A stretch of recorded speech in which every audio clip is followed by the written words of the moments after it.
Welcome. In front of me I have HUAWEI Watch Fit 4 Pro, and I'm gonna show you how to adjust the sound volume on this watch.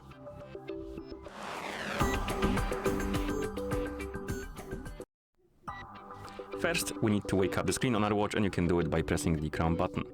After the screen wakes up, press the crown button again to open the menu.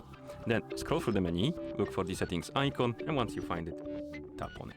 In settings, scroll through the menu and look for the option called sounds and vibration.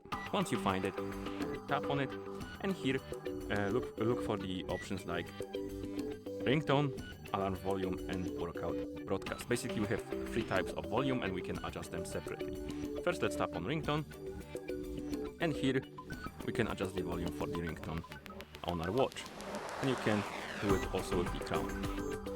And once you adjust the ringtone volume, you can go back by swiping right on the screen. Then you can tap on alarm volume, adjust the volume for the alarm, and then the workout broadcast. And once you're done, you can press the crown button to go back to watch face, and that's how you adjust the sound volume on this watch.